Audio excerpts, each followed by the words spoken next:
nanang kawalan.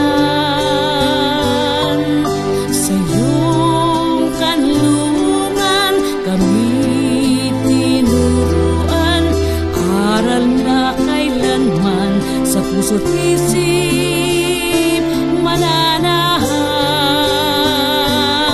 Sintang paaralan, kami ngayon nagpupugay, bantayog ka ng pag-asa sa aming kamusmusan.